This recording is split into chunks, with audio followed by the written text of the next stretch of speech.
It's a little bright this morning, but good morning. Happy Monday, start of a new week. Um, if you're new here, welcome. My name is Kelly Ferguson. I am in the middle of a zine focus for the month of November, and I'm starting my second zine this month, per zine about my story with scoliosis. So this is all a process experiment and just bringing people along to the actual making of zines and how I think about moving through it, kind of gather materials and storyboard, the whole story making process, really. So I'm going to turn the camera around and we're going to continue on with my story about scoliosis. Okay, is it recording? Yes. All right. So Unstraight by Kelly Ferguson, I still have it in pencil, but it's going to be black. This is kind of this is a draft that we're working on here, which is why I've got a lot of pencil. I did not find I'm still not done with the search, but I want to find my X-ray photo that I know I have somewhere. So this is just a placeholder for that. And then I just kind of fine-tuned what I wrote yesterday.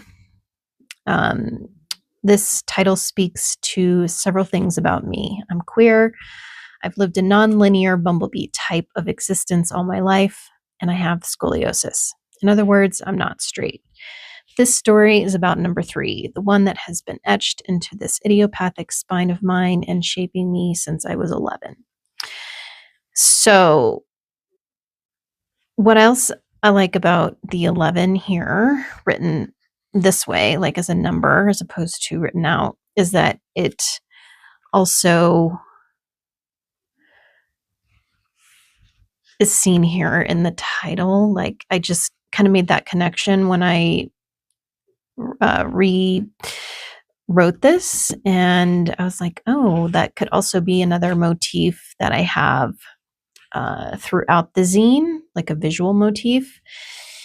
And so as I was continuing on thinking about like this next spread here, I wanted to talk a little bit about like before things dramatically changed and what my life was like, which was very much about movement and just, feeling very free in my body. And this was before I ever knew really what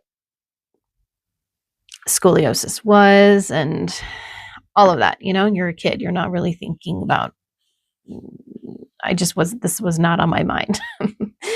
Just basically living in the moment, enjoying my life, enjoying my body and the movement. I just was very movement oriented as a kid. So I kind of had this idea of a bit of a like foot map.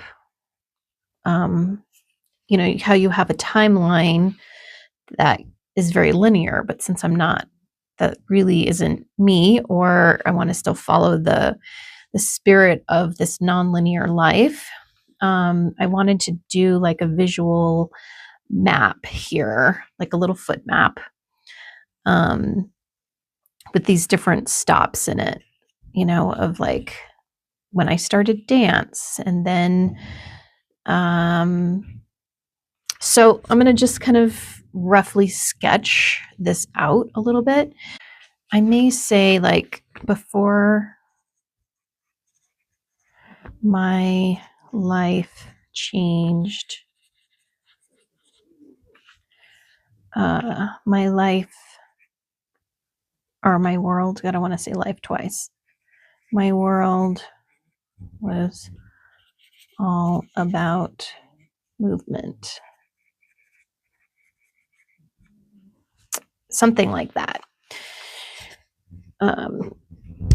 Again, I think I like the fact that I'm doing this in pencil right now and just sketching things out.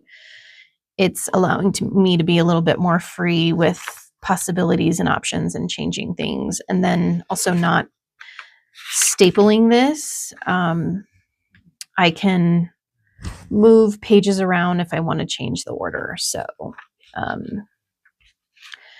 anyway, okay. So I kind of like, I don't know if I'm going to do like little footpaths or something, or just like a dotted little line.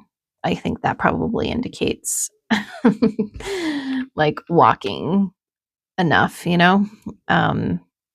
So like this first little stop, discovering dance. So, well, there's okay. I want to just say one thing that I wanted to mention. I don't think it's it's not the cause of my scoliosis, but it's just sort of a unique way that I entered into the world, which was breech. I was a breech baby. I'm the second of three, and I came out bottom first. So it was a vaginal delivery. It was not a C-section, obviously, because I was breech. So, you know, I just came out and entered the world in a very different way. I don't even think that they allow breech births anymore. Anyway, so I don't know if it's really significant to the story. Again, I don't think being born breech like caused, you know, any sort of deformity in my spine. I don't know why I feel like compelled to maybe include it in this pre-11 chapters, but it's something I'm considering. I don't know. Like I said, I don't know if it really ties to this story or not, but it is a way I entered into the world, you know? So in when I think about, you know, coming out with my feet basically like in a pike position, I always thought, well, I was just born like to do gymnastics, you know? And it really was my like whole world and my obsession during this time. So I was like, well, yeah, of course I came out that way. Like, I'm not going to come out head first or whatever. I'm going to come out in a pike position. Anyway, so I think of it more that way. This isn't in any way to be like, this is what caused my scoliosis. I may want to kind of talk about a little bit how I came into the world. So as a possibility, I'm going to put, like, I imagine maybe a little utero fetus type situation. That's not a very good uter, like embryo, but I'm going to put breech. And like, so we may start there. I need to kind of, again, sometimes these ideas flush out a little bit as the day goes on and as I sleep on it and stuff like that. So so we have that, and then and I might have like little pictures or things that are added to this map that I kind of spread across these two pages. So then another kind of significant landing mark is being introduced to dance. So introduced to dance at 4. Now, a very significant memory for me during this time, because it was a class, like a 45-minute class that was tap, ballet, and tumbling. So like 15 minutes of each of those disciplines. And I loved the tumbling the best. And I remember my teacher had asked the class, we were practicing frog stands. And frog stands, you basically have your head on the floor and your feet, your knees are kind of propped up on your elbows. So it's like a little frog and you're lifting your feet off the ground. And I was the only one in the class that could do it. And I stood there. I was in that frog stand for quite a long time. And my teacher was like really impressed. And so I may note something about that or signify this phase with the frog somehow. I'm going to just put frog stand. And what I remember also from that, so from the frog stand, she said, she held me after class and she said, she had one of the other dance teachers say, okay, can Miss So-and-so spot you on a cartwheel? So I did that. And I did the cartwheel and she was like, oh, okay, you can do that. Well, how about a back walkover? And so the other teacher kind of spotted me on a back walkover. And I just felt really jazzed to be challenged in this way and do things that I could do and that were fun. And it made me feel special. And like, it just really, activated a part of my brain and my body that was like, yeah, give me more. I want to learn more. So, anyway, from there,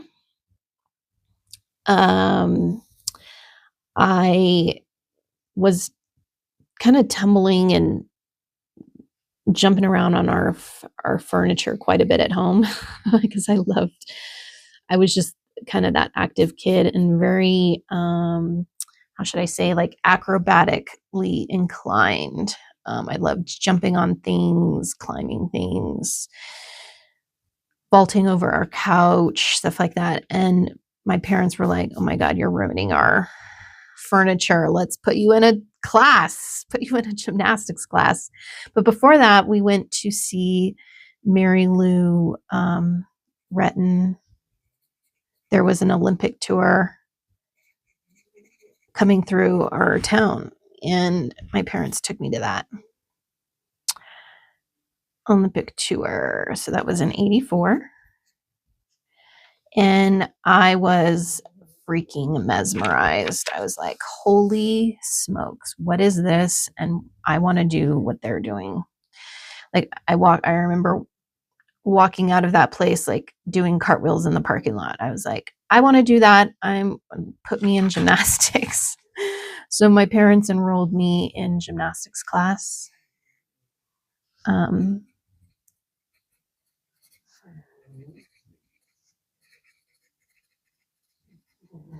Gymnastics at the Boys and Girls Club. Okay. And I did that and was competitive for 6 years. I advanced pretty quickly and, started to do competitions and moved up pretty quickly in that over the 6 years that I was a gymnast. Okay. Then in the summers, I was on the swim team. Swam on a swim team in the summer. And then this is kind of where my aunt comes into the story because she was one of my swim coaches. She taught me how to swim when I was young. And of course, I had other swim coaches as each summer as I advanced and got better. But, she was always around the summer. because she was one of the swim coaches, and she is the one who noticed that my spine looked crooked, and she could see it through my swimsuit. So let's see, and maybe that's its own bubble. I do have a really cool picture of my aunt that was like, you can see the pool in the background. It was taken at one of our swim meets, and I might include that here. So my aunt, so something about my aunt Stacy, who was a child life specialist. Anyway, she was a significant part of the story, not only in noticing it, but also because she worked at the hospital and really helped kids really be comfortable with and help them understand if they were going through surgeries or what have you, like be comfortable with the hospital environment, to kind of help them understand in ways that they could, in language they understood, like what was going to happen, things like that. So anyway, this spread obviously needs some work, but this is more or less kind of a visual of what I wanted to portray about my life before the diagnosis. And so I may workshop this like visually on another page. That could happen tomorrow, like just really kind of flesh that idea out a little bit more before moving on to like the next section. But that's sort of what's feeling organic at the moment, just mapping this out. And then maybe tomorrow I do a little bit more with like maybe adding pictures or kind of developing the look of it beyond this like sketch. So I think that's all I'm going to share for today, and we will continue this process tomorrow. Have a good one.